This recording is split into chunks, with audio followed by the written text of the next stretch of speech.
Assalamualaikum warahmatullahi wabarakatuh. Hello everyone. Here I and my friend will explain to you all about the element of prose in the story Maggie, a girl of the streets. The first element is theme and it will be explained by Muhammad Rizaldi Pratama. The second is character will explained by Naila Farha Firdausi and Aprila Isfatu Solihah. The third is plot, will be explained by Zanuba Arifa. The fourth element is setting, will explained by Roalia Indika. And the last element is path or point of view, will be explained by Ahmad Ramadan Ajijaya.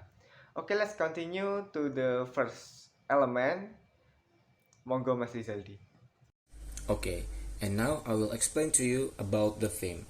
The theme in this novella is two, which is poverty and hypocrisy.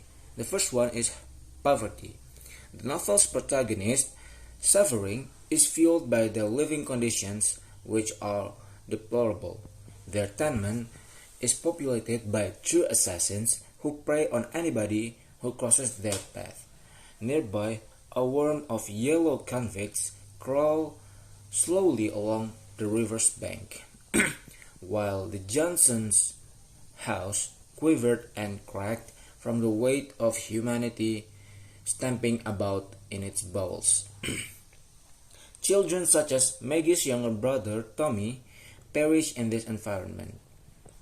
Mr. and Mrs. Johnson wreck their family by drinking themselves to oblivion to avoid the realities of their existence and then taking their drunken rage on their children. The streets are transformed into playgrounds where Jimmy and his buddies learn how to instill themselves the savagery they must face.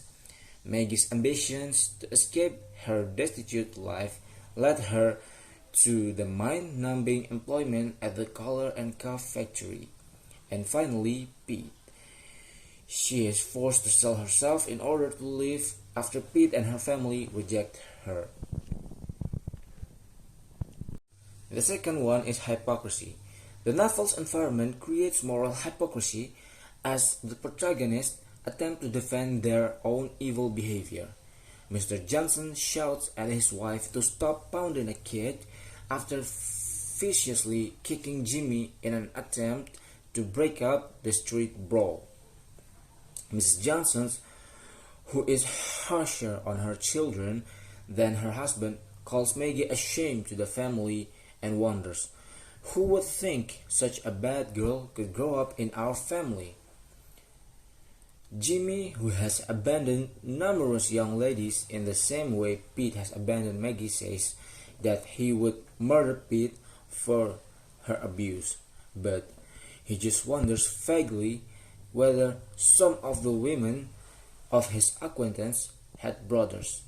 Nevertheless, his mind did not for an instant confuse himself with those brothers, nor his sisters with theirs.